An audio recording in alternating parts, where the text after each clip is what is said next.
I have to admit I'm really excited to be here and at the same time a little scared. It's mostly because of all the negative things people I know kept telling me. They say it's really crowded and full of tourists, and it's almost impossible to drive around the city, which by the way I don't have any plans on doing.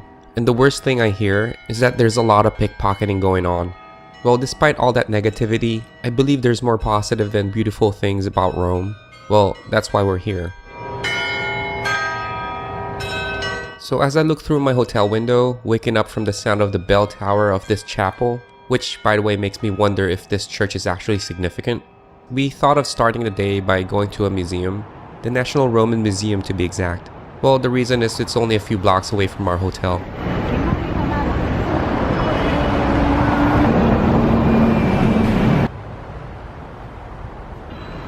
The museum. I don't know what's in here, but we're gonna just check it out. As we were about to enter the museum, I realized how beautiful the day was, and it would be a shame to waste it inside the museum. So we decided to come back here later and explore the city first. We're gonna head to the Fountain of Trevi, I think. Yeah, that's the plan, but since the Fountain of Trevi is far from where we are, we're going to stop by some local landmarks along the way and find a place to have breakfast. And speaking of local landmarks, right across the street from the museum is this, the monument to Pope John Paul II, titled Conversazioni. I hope I'm saying that right. But this 16-foot sculpture is a bit controversial because of its lack of resemblance to the Polish Pope, which made the public dismayed and unhappy. So if you haven't seen my last video, I talked a little bit about this place because we were here last night. This is the Republic Square. There's really nothing much to see here except the Fount of the Naiads in the center of the square and the Basilica of St. Mary of the Angels, which is right behind me. You know, I don't understand why there aren't a lot of restaurants here. Since it's a square, I was expecting a lot of shops and places to eat, but there's really nothing here. One thing I noticed about Europe is that there's a lot of cathedrals in every city, and Rome is full of it. Well, somewhere around here is a cathedral called Church of Our Lady of Victory, and as I was looking for it, I came across this structure. I thought this was part of the church, but as I researched it while making this video, I found out that this is called the Fountain of Moses. It's a monumental fountain built in 1588. This fountain is an aqueduct that supplied clean drinking water to the people of Rome back then. It doesn't look like your typical fountain because of its construction. It's designed like a Roman triumphal arch, with sculptures from the Old Testament and the Bible that features a large statue of Moses right in the center. But like I said, I thought it was part of the church. Actually, this is the Santa Maria della Victoria. To be honest, I didn't even know if this was really a church because it's called Santa Maria della Vittoria. Anyway, it's also called the Church of Our Lady of Victory. This church is dedicated to the Virgin Mary and was built in 1620. Oh, it is a church. Let's see. Wow, it is a church. The interior, as you can see, is made of marble and covered with sculptures and frescoes depicting subjects from the Bible. There are also a lot of paintings from known artists, but the most significant, I think, is the preserved remains of Saint Victoria, who died in 250 AD, which are displayed here. Oh my gosh.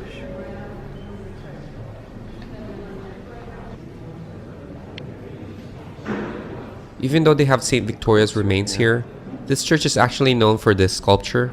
It's called the Ecstasy of Saint Teresa. It was created by Gian Lorenzo Bernini, who also designed the setting of this church. Well, the sculpture is considered to be a masterpiece.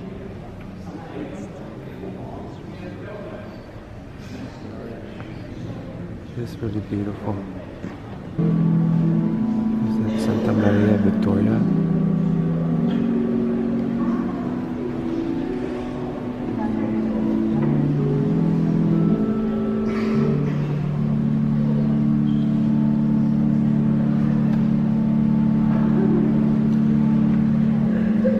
Aside from the amazing detail and design of this interior, the church is really not that big. It's only 115 feet long and 62 feet wide.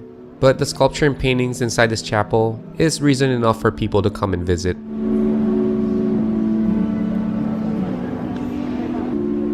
Wait. The walls and the ceilings have so much detail on it. At this point we were getting hungry and we started to look for a place to have breakfast. And like in London and Madrid, most of the restaurants here are closed in the morning. They mostly open around 12 noon or later. The only place I noticed that are open are cafes, and all they serve are pastries.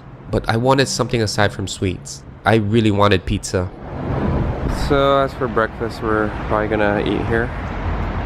It looks like they're closed.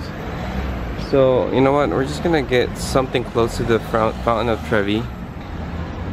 And let's just go there. Since the Fountain of Trevi is a very famous tourist attraction, I figured the restaurants around that area should be at least open for breakfast. Alright, I guess this is the place. Let's see if it's open. It should be open. It's closed? Damn it. It's almost like 12. It's actually 11 o'clock in the morning, but everything's closed here too. But we're looking for a pizzeria. Buongiorno. So we found this spot. They have pizza here. It's not a pizzeria, but might as well try it out. Alright, let's go do it. Alright, we're gonna go for the mushroom pizza. I know they don't specialize in pizza at this cafe, but I'm thinking since we're in Italy, the pizza here must be really fresh and amazing. Well, that was until this arrived. Okay, so at first glance, this pizza was far from what I was thinking of. I was imagining a thick, uneven handmade dough with chunks of melted cheese and generous amount of fresh mushrooms, where you could actually smell it, and it's all baked inside a brick oven. Well, clearly this is not. It looks like those pre-made frozen pizzas in the grocery store. Yes. Thank you. I think I'm gonna use my hands on this one. Alright, let's check this out. The crust is kind of, just crunchy. The bottom part is like nice and charred. But like I said, it doesn't look like it's handmade. And it doesn't look like it's like baked in stone. But, it's good. So it turns out, despite its appearance, the pizza was actually good. It was the sauce that made it. It tasted really fresh and had a sweetness to it. But I'm almost 100% sure this wasn't cooked from a brick oven. And the dough, probably pre-made. The mushroom on the other hand, I don't remember tasting it. It seems like there's no sauce. I mean, there's no cheese. There's cheese. But the sauce though, it tastes fresh on the sauce. The tomato sauce is really fresh.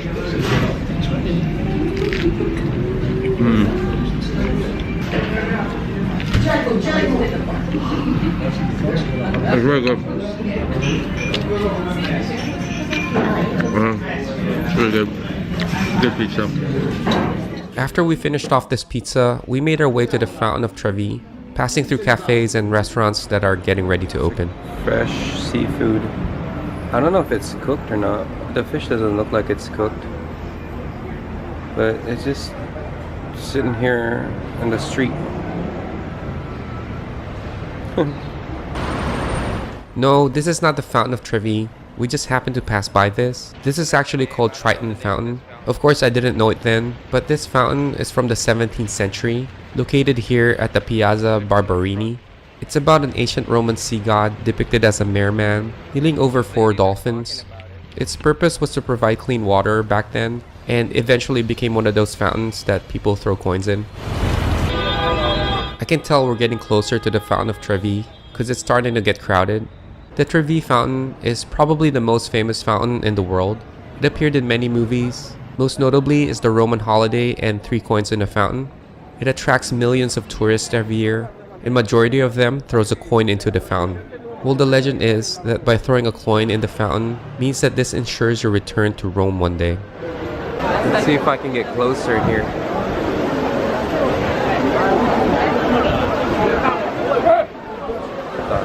Screaming at boy. So this is the Trevi Fountain. It's named Trevi because it's located here at the Trevi district. It was designed by Nicola Salvi, who was an Italian architect, and it was completed in 1762. This is, by the way, the largest fountain in Rome, measuring at 86 feet high and 161 feet wide. The location of the fountain was once an aqueduct that supplied water to ancient Rome for more than 400 years. It was in 1629 when Pope Urban VIII commissioned and organized a competition to redesign the fountain. Now it sits next to the Palazzo Poli, which you can see in the backdrop. It's a palace that houses important collections from the 16th century. Anyway, the fountain's theme are of a Greek god standing over his chariot pulled by two seahorses and other Greek gods leading them. There's a lot more meaning about the sculptures, but the most significant thing about the fountain are the coins that people throw in it. It's estimated about 3,000 euros are collected every day, and in 2016, about $1.5 million was thrown in there. Well, if you're wondering where the money goes, it's actually being used to help the poor people in the city.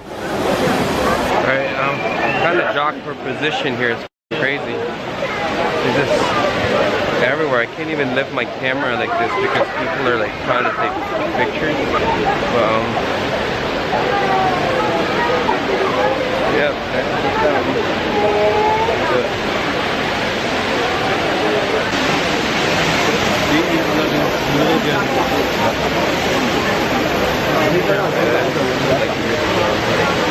I just want to touch the water.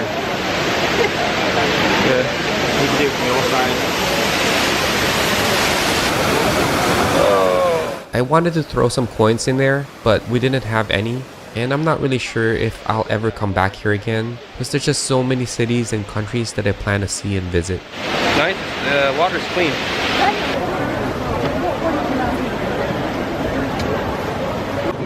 I want to see this horse right here.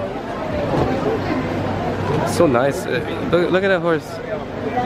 Oh, look at this baby. Come here, horsey. Oh, it's so nice. It doesn't kick me.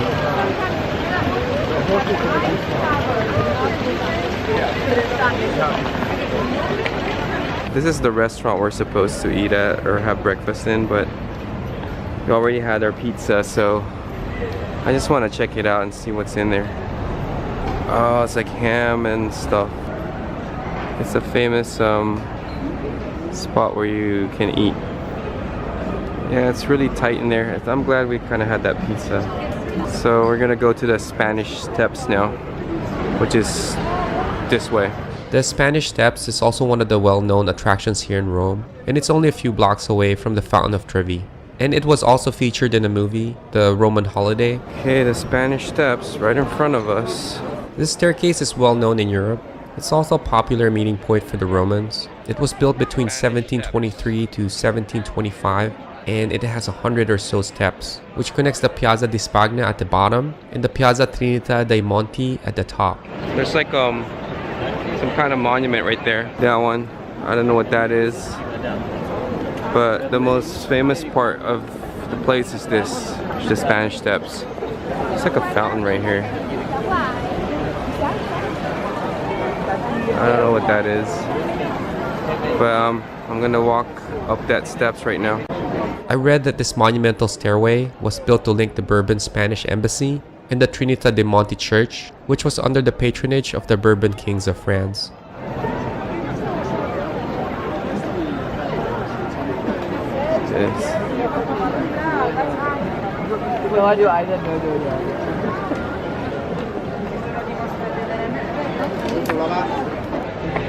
It looks like any other stairs.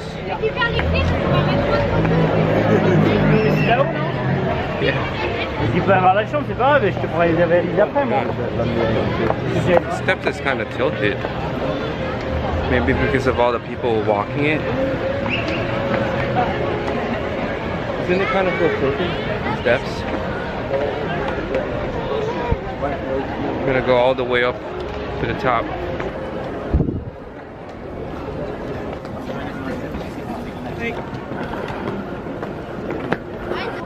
See what this is. It's like a church at the very top. That right there is the Trinita dei Monti Church I was talking about. It was built in 1585 and it's best known for its position overlooking the Spanish Steps. But if you're gonna want to see a view of the steps,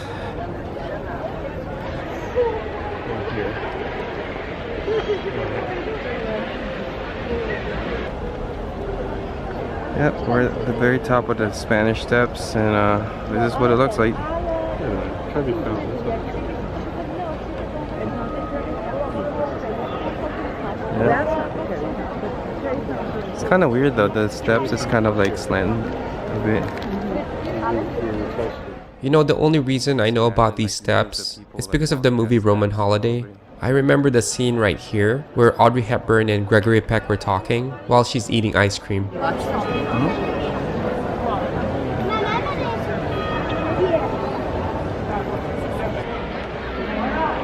Want to go up?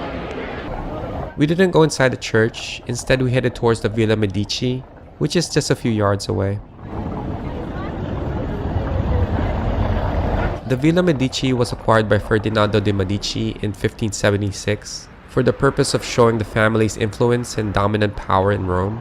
But now it has become a museum and it's owned by France, where the French Academy in Rome is housed since 1803. Yeah. Entering the villa, we were kind of hoping the museum had free admission, but it didn't. It's about $12 if you want to see what's inside. But what I know after searching the internet, there's a lot of Roman sculptures, fountains, and amazing gardens inside this place. We ended up skipping this and just used the restroom instead, because we're going to the Villa Borghese Park, which is interconnected with the villa anyway.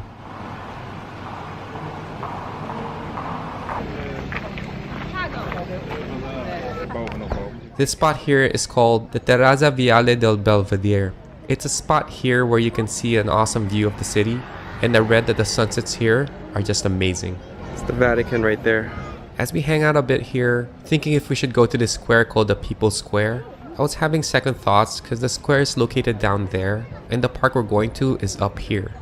We talked to this girl who convinced us that we should. Well, since we're here anyway, we ended up going down to see the square. So this is the People's Square, or Piazza del Popolo. It's one of the most visited plazas here in Rome. This square is known for its ancient gate called Porta Flaminia, now called Porta del Popolo, which was the starting point and the most important route to the north of the city. Well, they say back then, this was your first view you'll see arriving here in Rome. I'm just gonna go to that center part right there and see the fountain. This is an Egyptian stone pillar of Ramses II. It's located at the center of the square. The pillar-turned fountain was brought here around 10 BC, and it was only erected here at the plaza in 1589. I also forgot to mention that this piazza for centuries was also a place of public executions, and the last execution took place in 1826. It's really hot though. Alright, let's go to the park.